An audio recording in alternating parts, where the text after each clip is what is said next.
Okay, konting disclaimer before tayo mag-start. Hindi ko pa alam yung official SRP nitong 17T Pro at saka nitong non-Pro version as of making this video. So, sinut ko tong video na to before pa yung launch ng dalawang phone na to.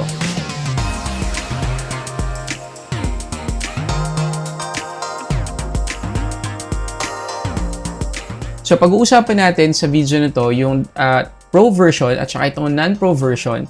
Pero ang main focus natin ay itong Pro version. Para bibigyan ko kayo ng preview mamaya kung anong pwede nyong expect dito sa non-Pro version. Para at least makatulong kung nalilito kayo kung alin sa dalawang phone na to, yung dapat ninyong bilhin. Doon muna tayo sa unboxing. Okay, unahin natin ay itong Pro version. So, wala namang masyadong special sa box. At yung nandito sa atin ay yung 512GB tapos deep blue na color. So, ito yung isa sa bagong color option ng Xiaomi para sa 17T series. Okay, so pag open natin ang box, makikita agad natin ang isang document sleeve na merong SIM ejector pin, documentations as usual, tsaka yung kanyang case. Okay, pakita ko sa inyo. Wala naman nagbago, ganun pa rin. Color gray, napaka rubber ng feels. Ayan, malambot lang siya. Okay, pero protected naman yung ating 17T Pro. So, tabi ko muna to. Ito na yung ating mismong phone na nakabalot sa paper na merong top specs. Kasama na dyan yung kanyang 5x periscope telephoto camera, yung battery capacity, display, yung kanyang chipset, at marami pang iba. So, mamaya isa-isahin naman natin yan. Sa ngayon, tanggalin ko muna dito sa balot niya. At ito na yung ating deep blue na color. Napakaganda guys, lalo na sa personal. Pero kung ako lang naman kung gusto niyo lang naman ng recommendation ko, okay itong deep blue. Pero personally, masipiliin ko pa rin ang white or black. Okay? Ako lang naman yun. Pero again, ang ganda po ng deep blue na kulay ng 17T Pro. Tapos yung ating camera module, wala na pong gap yung bawat camera.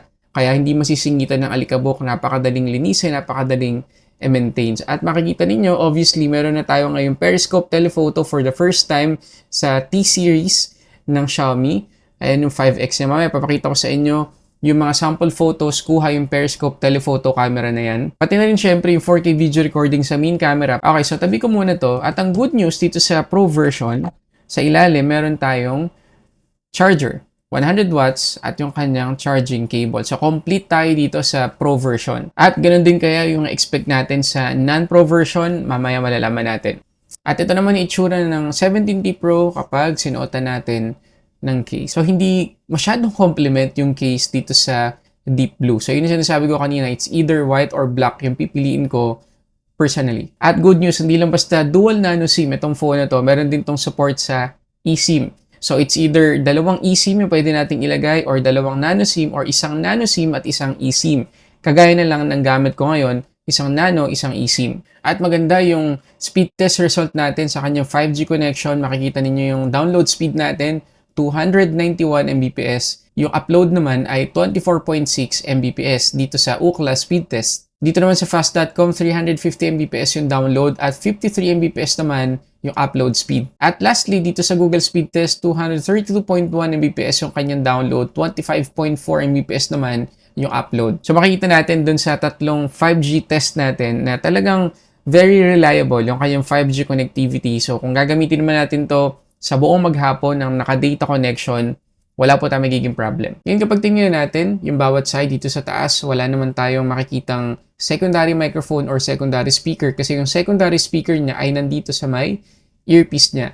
Tapos yung main speaker, nandito sa may ilalim, USB-C port, main microphone at yung kanyang SIM tray. Tapos yung ating volume up and down buttons, nandito pa rin sa may right side. Yung ating power lock button, nandito rin sa may right side.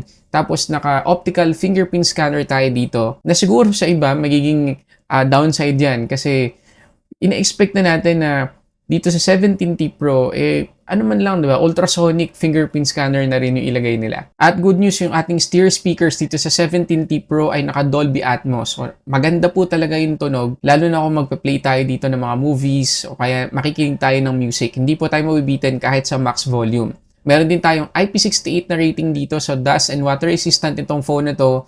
Pwede nating malublob sa tubig, pero wag po nating sasadyain. Yung IP rating na yan ay para lang sa mga aksidente. Tapos pagdating sa Wi-Fi, naka Wi-Fi 7 na rin po tayo dito. Sunod natin pag-usapan ay yung display nitong 17T Pro kasi isa to sa magandang aspect ng phone na to. So meron tayo ditong 6.83-inch AMOLED 1.5K resolution, 144Hz yung max refresh rate at aabot ng 3,500 nits yung peak brightness ito. So kahit outdoor, kitang-kita pa rin po natin yung content na naka-display. Tapos may support siya sa HDR10 Plus at Dolby Vision. Protected din to ng Corning Gorilla Glass 7i pero out of the box meron ng pre-installed na screen protector. At makikita nyo naman yung mga bezels natin sa bawat side, proportioned at manipis. So talagang immersive at maganda po yung magiging experience natin dito pagdating sa media consumption. Pagdating sa color reproduction, hindi pa po sinasabi ng Xiaomi kung ilan yung color coverage ito pero sa mata ko lang, napaka-accurate po, napaka-vibrant, hindi overly saturated yung color reproduction ng phone na to. So again, makakatulong yan para mas mag-enjoy tayo sa pinapanood natin. At hindi lang basta maganda display ng phone na to kasi level 1 yung ating wide-field security at yung ating max playback resolution ay Full HD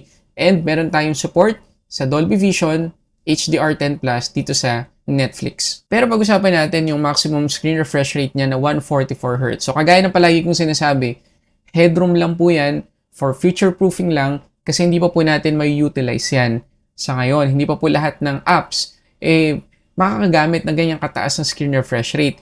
Meron mga ilan-ilan na pwede pero again, hindi po natin may enjoy yan sa maraming apps sa ngayon. Pero at least 120 FPS or 120 Hz may mga apps na nagsusupport dyan. So, yung default behavior natin dito, kapag naka-auto yung ating screen refresh rate ay 60, 120, 120, 60. So, puntahan natin yung display settings niya, display and brightness, tapos refresh rate. So, ganun pa rin po yung option na pwede natin gawin.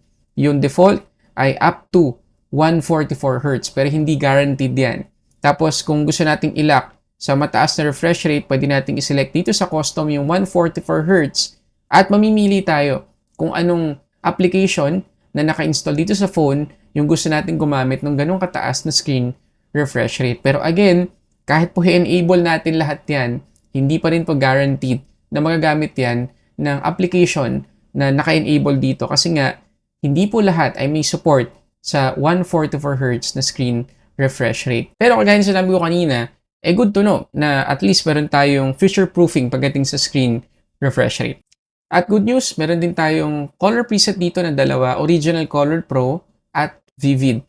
At meron din tayong adaptive color temperature na pwedeng enable para hindi na natin manually siniset yung white balance or color temperature. Pag-usapan naman natin ngayon yung performance. So, out of the box, naka HyperOS 3.0 na tayo dito on top of Android 16, Dimensity 9500 yung ating chipset, LPDDR5X yung ating RAM, at UFS 4.1 yung ating storage. And according sa research ko, pwede itong makatanggap ng 5 major Android upgrades, so hanggang Android 22 yung phone na to, tapos 6 na taon na security patches. At nakakatuwa na napaka-consistent na ng Xiaomi pagdating sa software support. So, ibig lang sabihin yan, tagal-tagal natin magagamit itong 17T Pro. And as of making this video guys, gaya na sinabi ko kanina, hindi pa officially nalo-launch itong phone na to dito sa Philippines. Wala pang official SRP, kaya naka-block pa po sa ngayon yung Antutu tsaka yung wildlife stress test. So, wala po kami bibigay sa inyo na benchmark scores dito sa video na to. Pero ipapost ko na lang yung mga benchmark scores sa Facebook page ng Solitech Reviews. Kapag pwede na, kapag na-launch na, kasi nga, ngayon, hindi pa accessible. Pero para mabigyan kayo ng idea sa performance, so laruin natin ngayon itong Grid Legends. Sagad po yung graphics natin, pero wala po tayong kahit anong problem as expected kasi nga flagship level yung chipset na nakalagay dito sa 9500 pero 17T Pro sasabihin ko.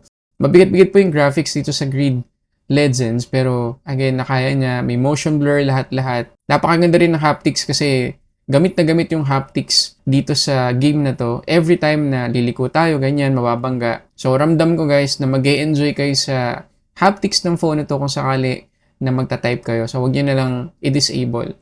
So, overall guys, pagdating sa performance niya sa gaming, wala pong problem, flagship level.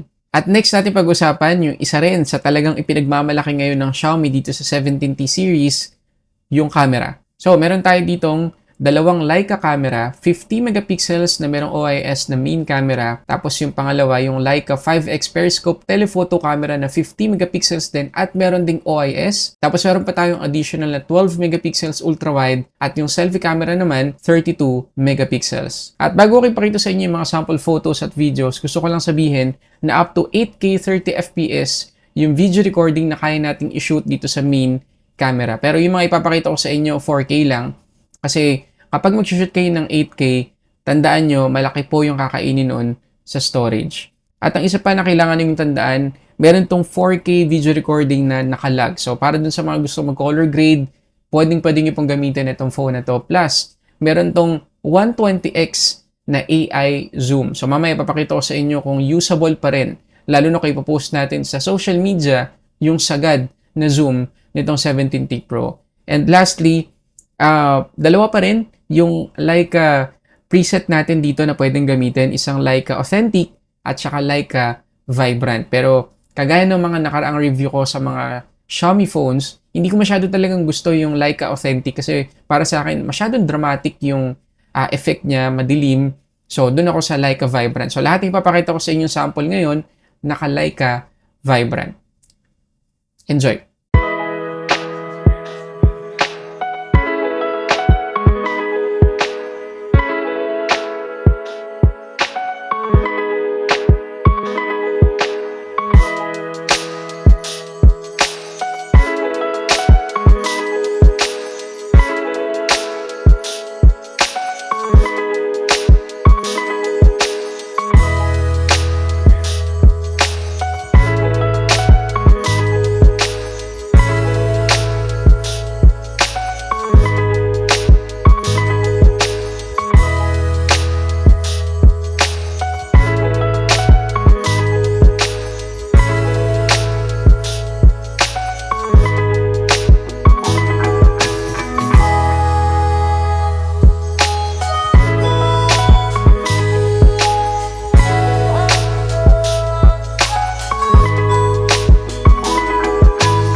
And last na gusto natin pag-usapan tungkol dito sa Pro version ay yung kanyang battery. So 7,000 mAh yung ating capacity dito na compatible sa 100 watts hypercharge. Tapos meron pa siyang 50 watts na wireless hypercharge. At tingnan naman yung nakuha nating SOT rito, 21 hours and 1 minute. So reliable po siya. Kahit sa isang charge lang, asahan ninyo na tatagal siya ng 1.5 to 2 days sa isang charge. Depende na lang kung the whole day naka-wifi tayo or naka-data connection. Ngayon pagdating naman sa charging, 19 to 100%, 56 minutes ko lang na-charge yung phone na to. Okay, so yun na lahat yung mga gusto ko i-share sa inyo tungkol dito sa 17T Pro. Pag-usapan naman natin ngayon yung non-Pro version at yung ilang differences nila nitong Pro version at yung konting comparison natin pagdating sa difference nila sa camera output. Okay, so ito yung box ng 17T Non-Pro. So, kitang-kita sa box pa lang na medyo malaki yung difference nila. Mas manipis yun dito sa Non-Pro version. Tapos yung nandito sa atin ay 12512 na opal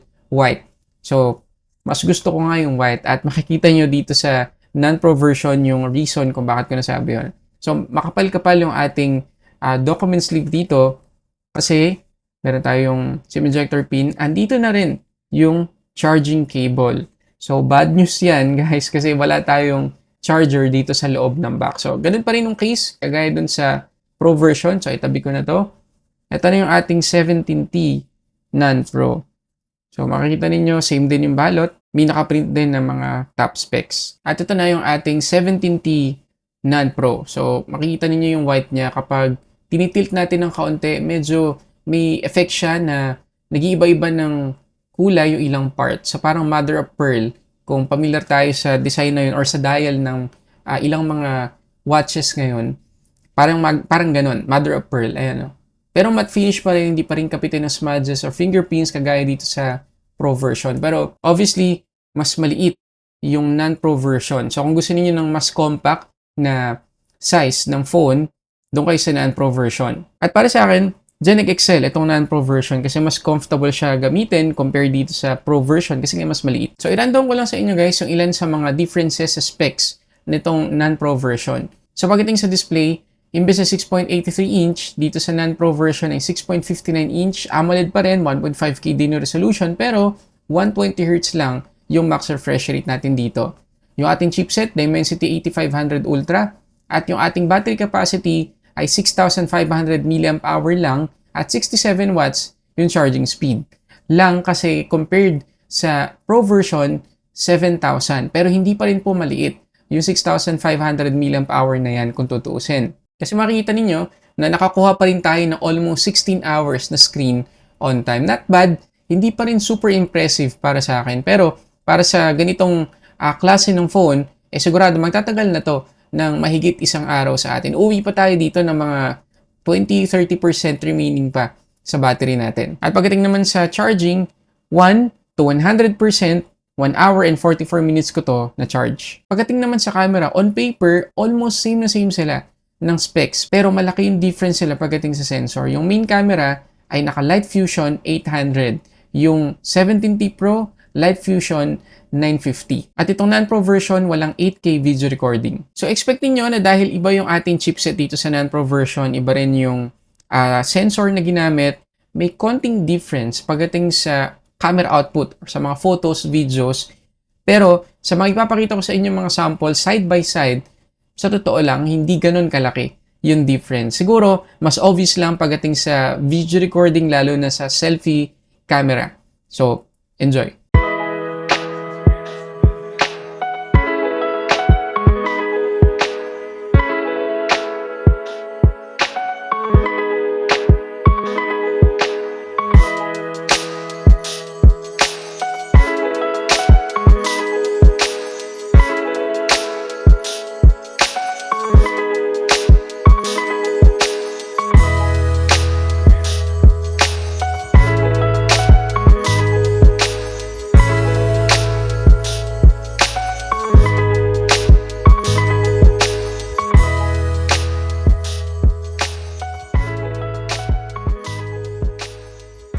Okay, so yun na lahat yung mga gusto ko i-share sa inyo tungkol dito sa 17T Non-Pro at 17T Pro version. Kung kayo yung tatanungin, alin sa dalawang to yung gusto ninyo or yung pipiliin ninyong bilhin, paki-comment dyan sa baba, pati na rin yung reason kung bakit yun yung sagot nyo.